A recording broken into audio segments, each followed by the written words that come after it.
Bruce Lee was at airport when 6-foot judo black belt said Kung Fu is useless. 7 seconds later, by the time the airport lounge fell quiet, the judo black belt was already reconsidering his words.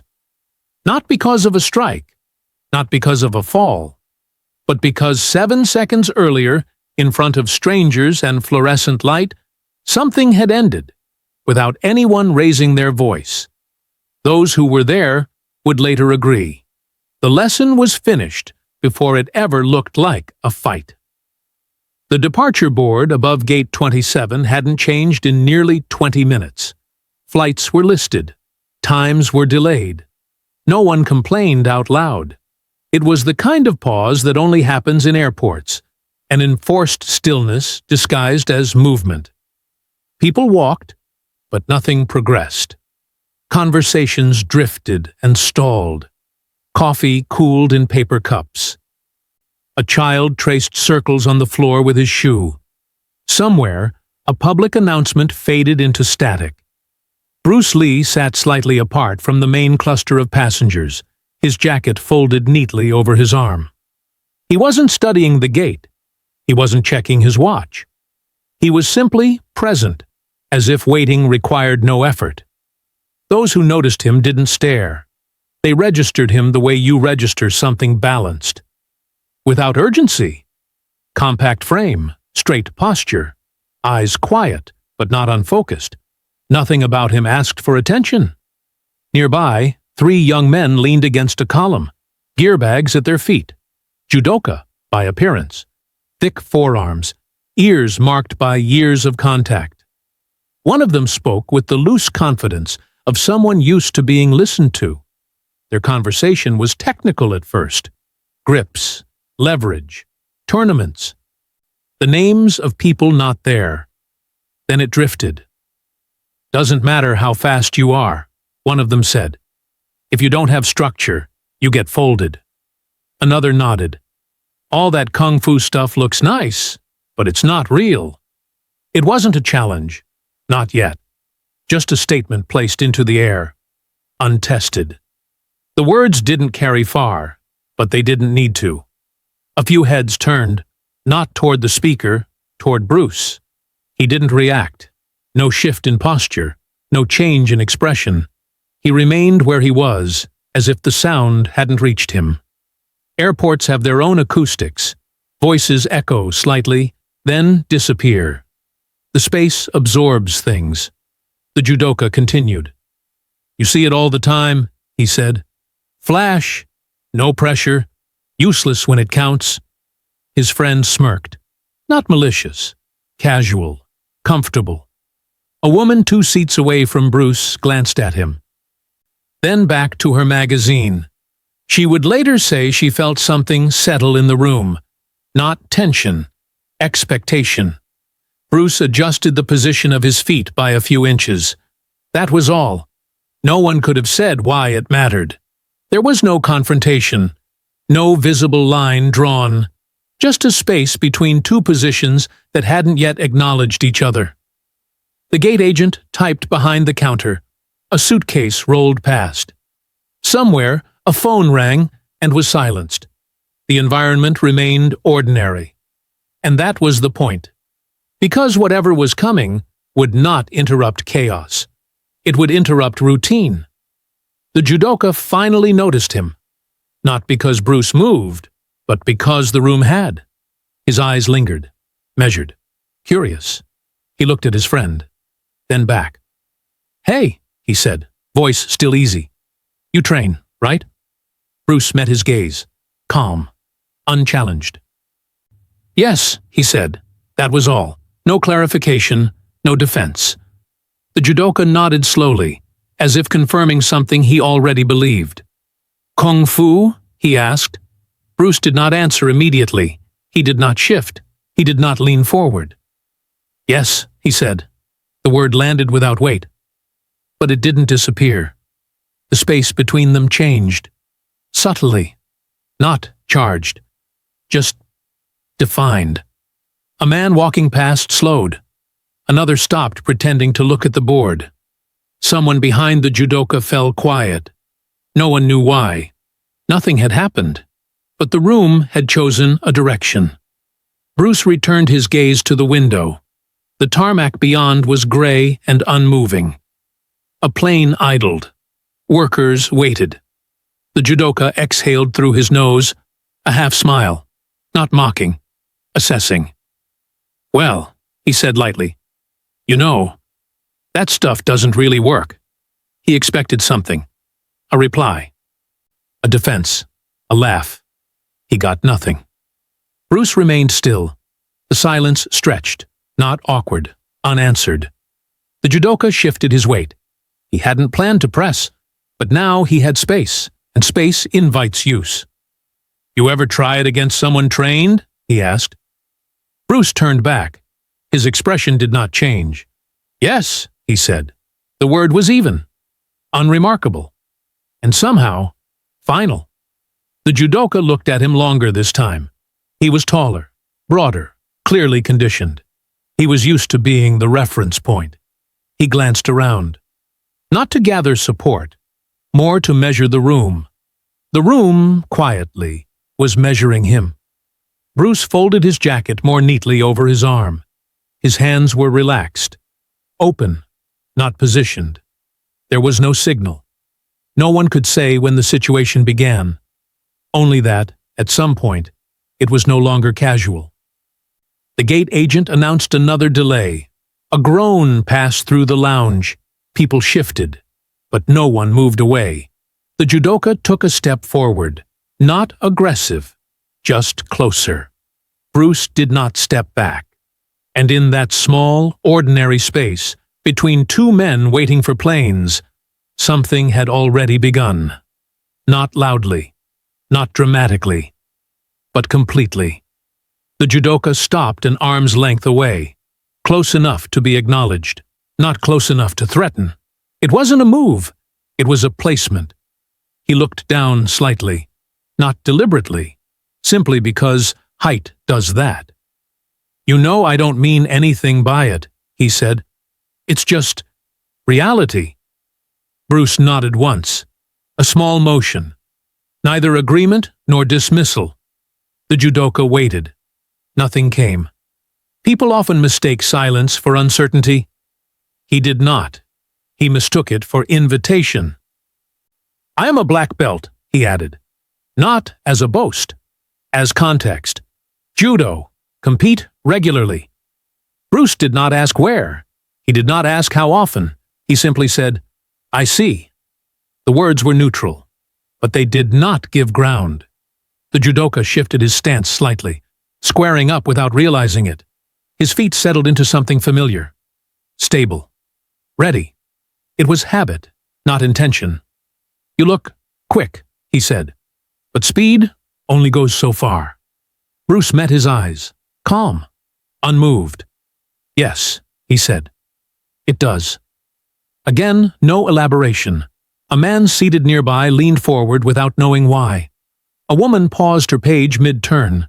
The circle was forming, gently, the way attention gathers when it senses conclusion. The judoka's friend cleared his throat. Soft. A reminder. But the moment had already chosen its path. "So," the judoka said, "if someone came at you, hard, what would you do?" Bruce did not answer immediately. He looked at the floor, not thoughtfully, precisely, as if locating something. Then he looked back. "I would not wait," he said. The statement was quiet, almost polite. It changed the temperature. The judoka smiled, not derisively, intrigued. He had expected bravado or defensiveness. He received neither. "You're confident," he said. Bruce considered the word, not visibly, but he did not accept it. "I am prepared," he said. The distinction mattered. The judoka nodded slowly, processing. Around them, the airport continued. Shoes on tile, wheels on plastic, distant engines. The world did not pause, but the space between them did not belong to it anymore. "You think you could stop me?" the judoka asked. The question was direct, not loud, not challenging. Public, clear. Bruce did not hesitate. "Yes," he said. No emphasis, no edge, just a fact placed gently. A breath moved through the small audience, not a gasp, more like recognition. The judoka's eyebrows lifted, not in offense, in interest. "Without, all the show?" he asked. Bruce's lips moved slightly, not quite a smile. "There is no show," he said. The judoka laughed once, short, controlled. "Okay," he said. "So what is there?" Bruce's gaze did not waver. "Function," he said. The word landed heavier than intended. The judoka looked at his hands, flexed them. Habit. Preparation. "You want to try?" he asked. It was not an invitation. It was a placement of possibility. Bruce did not move. He did not step forward. He did not step back. He simply said, "If you insist." Not challenging, not hesitant. Factual. The judoka exhaled slowly through his nose. He had not expected that. He had expected resistance or excitement. He got compliance. The room leaned in, not physically, perceptually. The gate agent's voice announced boarding for another flight. No one in the circle moved. There was no referee, no mat, no agreement. Just two men standing in an airport lounge. One waiting, one ready, and neither raising his voice. The challenge had been issued, quietly, publicly, and without heat. The judoka did not move right away. Neither did Bruce. They stood in the open space between rows of chairs, the kind of space designed for luggage, not decisions. The distance between them was neutral, social, acceptable, but no longer casual. A man in a business suit paused with his phone halfway to his ear. He did not know why. He only knew something was unresolved. The judoka rolled his shoulders once, slow, loosening. He had not planned to warm up, but the body anticipates before the mind does. Bruce remained still. No bounce, no sway, no visible preparation. The difference was not subtle, but it was not dramatic either. It was the difference between something that is coiled and something that is already placed. "You sure?" the judoka asked. Softer now. Bruce nodded once. The judoka glanced around again. This time, he noticed the attention. Not the faces. He noticed the silence. The way small sounds had stopped competing. Airports are never truly quiet, but they can become selective. A woman 2 rows back lowered her magazine completely. A teenager nudged his friend and whispered. An older man folded his newspaper slowly, carefully, as if not to disturb the air. No one was filming. No one was grinning. It did not feel like entertainment. It felt like witness. The judoka shifted his weight from heel to toe, testing the floor. It was hard tile, unforgiving, not ideal. Bruce's shoes remained flat, planted, balanced. "You don't have to prove anything," the judoka said. Bruce did not answer. The judoka took that as pressure. "I'm just saying," he continued, "people talk. Styles, effectiveness, you know." Bruce looked at him. Not stern, not challenging. "People talk," he agreed. The judoka inhaled, exhaled. "All right," he said. It was not a declaration, it was a release. He raised his hands slightly. Not in guard, not in attack. Somewhere between. Bruce did nothing. That was when the dynamic shifted. Not because Bruce moved, because the judoka did. He took a half step forward, not aggressive, curious, measuring. Bruce did not adjust. The distance closed, slightly, then held. The judoka felt it. The line. He hesitated. Just a fraction. He was used to reaction. He was used to people adjusting, bracing, flinching. Bruce did not. The absence of reaction became the presence of control. "You're calm," the judoka said. Bruce nodded, acknowledged, not explained. "Yes," he said. The judoka's jaw tightened. not in anger, in focus. He shifted again, trying to find an angle, a way in, a reference point. Bruce remained square, not bladed, not defensive, just aligned. The space between them narrowed again, inches, then paused. Someone behind the judoka cleared their throat, a reminder of the public. The judoka did not turn. He was no longer performing. He was no longer speaking for effect. He was engaged. "You know," he said quietly, "this could get embarrassing." It was not a threat. It was a warning. Possibly to himself. Bruce did not respond. He did not need to. The silence answered. The judoka raised his hands a little higher now, closer to position, closer to habit. Bruce's hands remained where they were, low, open, unremarkable. The contrast unsettled him. "You waiting for something?" the judoka asked. Bruce looked at his eyes. "I am watching," he said. The judoka swallowed. He had the height, the mass, the credential, the public confidence. But something had shifted. The room had chosen a side, and it wasn't vocal. It was attentive. The judoka took another step, this time deliberately, closing distance. Bruce did not retreat. The space between their chests was now close enough to feel warmth, breath, presence. Too close for comfort, too close for theory.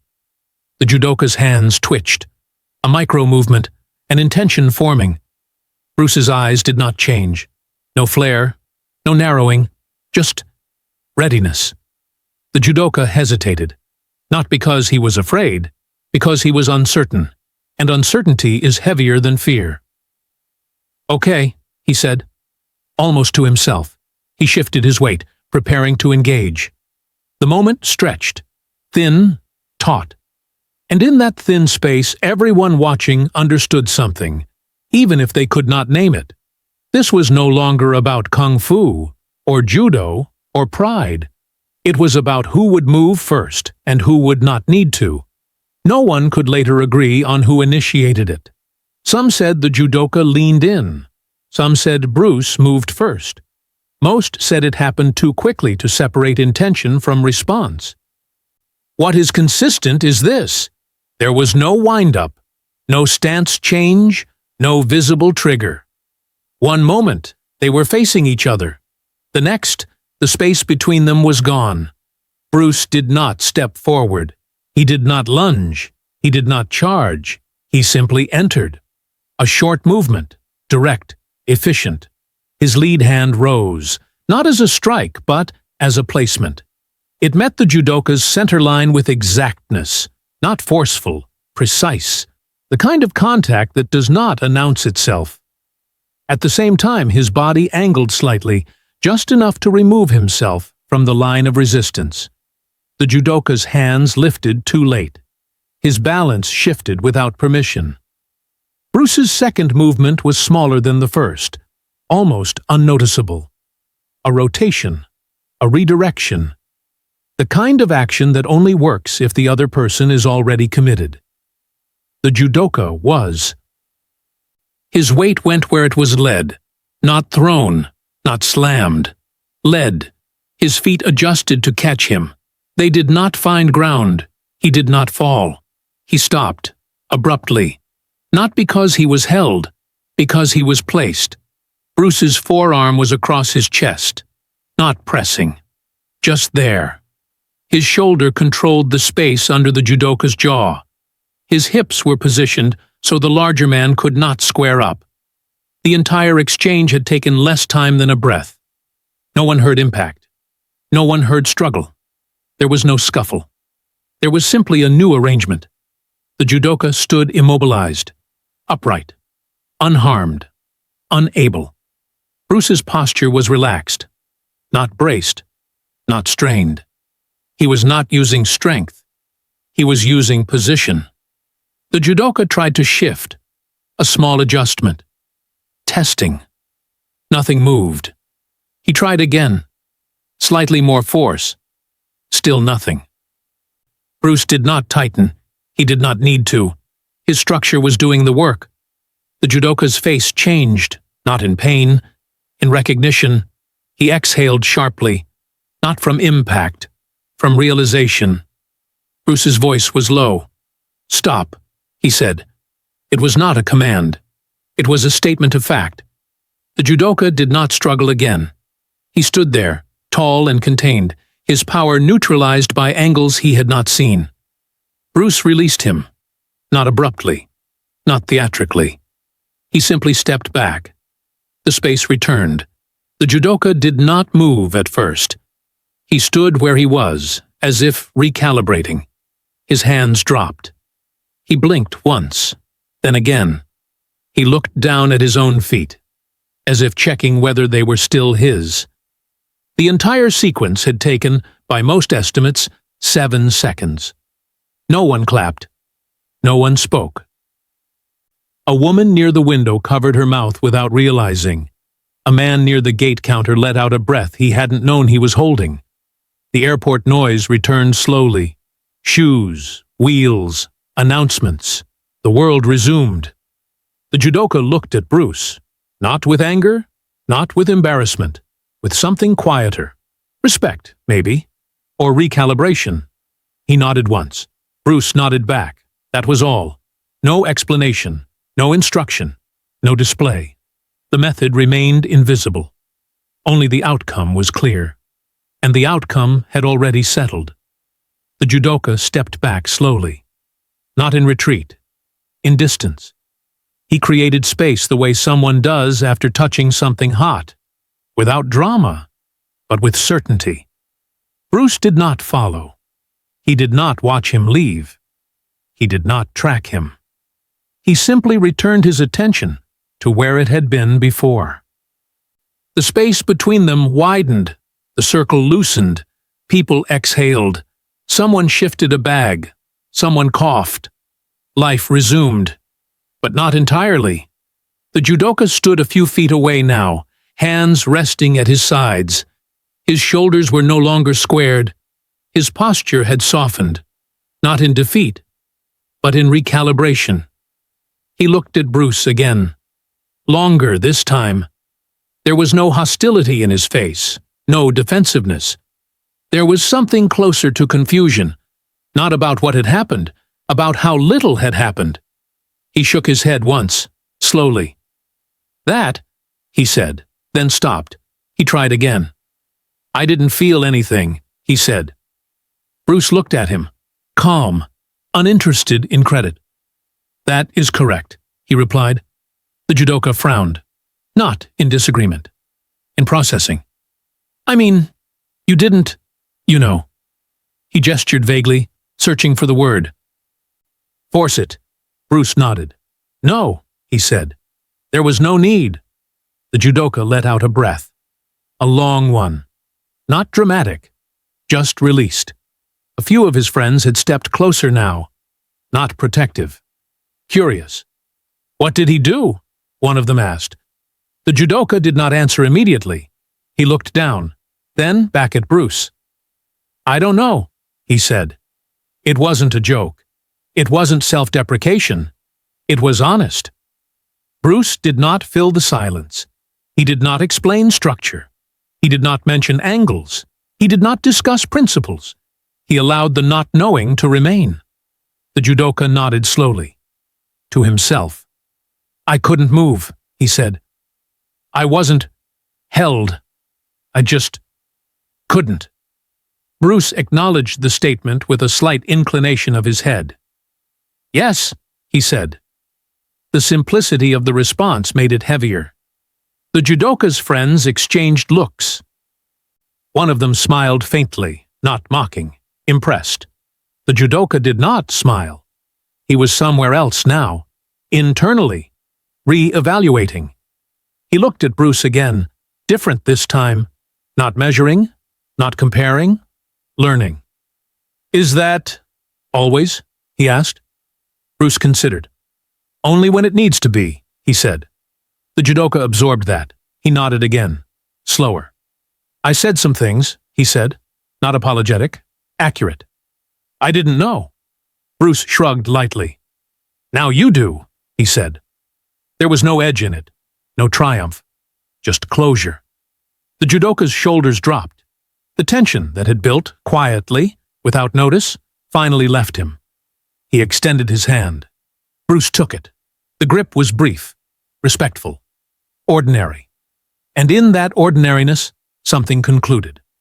The crowd dispersed without announcement. People returned to their seats. Conversations resumed. A child laughed somewhere. The airport swallowed the moment. But the judoka did not forget.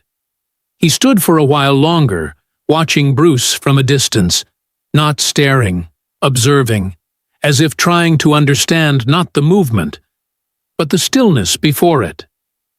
Bruce sat back down, adjusting his jacket over his arm, as if nothing had occurred. The departure board changed. The world moved on. But the judoka did not rejoin his friends right away. He remained standing, alone, with a thought he hadn't had before. And it was heavy. Not humiliating. Instructive. Years later, no one could remember the flight numbers. No one could recall the weather, the delay, the gate, the airline. Those details dissolved quickly. What remained was the stillness. People told the story in fragments, over dinners, in gyms, in quiet corners of training halls. Did I ever tell you about the time I was at an airport once, and there was this guy? You wouldn't believe how little he moved. The details shifted, as stories do, but the shape of it never changed. A tall judo black belt. A smaller man. No noise. No fight. And then, nothing to argue with. The judoka himself spoke about it only a few times. When he did not dramatize. He did not exaggerate. He described it like a measurement. I thought I was ready, he would say. I wasn't. He never mentioned being embarrassed. He never claimed he was challenged. He never framed it as a loss. He framed it as an encounter. Something he had walked into with assumptions and left without. People asked him what technique was used. He always shook his head. There was no technique, he would say. There was placement. He became quieter after that, not withdrawn, deliberate. His training changed. He stopped chasing power, stopped adding weight, stopped trying to dominate exchanges. He began watching more, waiting more. He asked different questions. His students noticed. He no longer demonstrated with force. He demonstrated with space, with timing, with absence. When someone tried to muscle through, he didn't correct them verbally. He stepped aside. Let them feel it. Some stayed, some left. Those who stayed learned differently. And sometimes, when someone dismissed another style too easily, he would pause. Then he would say, I used to think that too, and leave it there. BruceLee never wrote about the airport. He never referenced the encounter. He never used it as an example. To him, it was not an event. It was a moment. And moments pass. He continued training, teaching, traveling, refining. Those who knew him noticed no change in his demeanor, no added confidence, no edge. He remained as he was, quiet, observant, exact. The story spread anyway, not through headlines, not through articles, through witnesses, through people who said, I was there, and people who said, I know someone who was. The airport became a reference point, not a location, a situation, a place where words ended. In martial arts circles, it became shorthand. Don't make it an airport moment, someone would say, and those who understood would nod. It meant, don't speak from theory. Don't dismiss what you haven't felt. Don't assume structure is visible. It wasn't a warning. It was a reminder. The judoka, years later, would stand in his own gym, watching a younger student move too aggressively. He would let him finish. Then he would say, again, and this time he would step inside the movement, Not forcefully, precisely. The student would stop, confused. "Why can't I move?" he would ask. The judoka would smile faintly. "I don't know," he would say. And in that answer, the lesson lived on. Bruce Lee passed away young. Too young. Everyone agrees on that. But long after, people still told the story. Not because it was dramatic, because it was clean. Because it ended before it began. Because it showed something without explaining it. Because it left no argument. Those who had been there never forgot the quiet after. Not the movement, not the position. The quiet. The moment when a room full of strangers understood something without being told. The moment when a man reconsidered not his skill, but his certainty. The moment when no one cheered, and no one needed to. The airport continued to operate. Gates changed. Floors were replaced. Staff rotated. But the story stayed. And in dojos, gyms, and small training spaces, it still does. Not as a boast, as a pause, as a reminder that mastery does not announce itself. It arrives and leaves, without disturbance, without permission, and without explanation.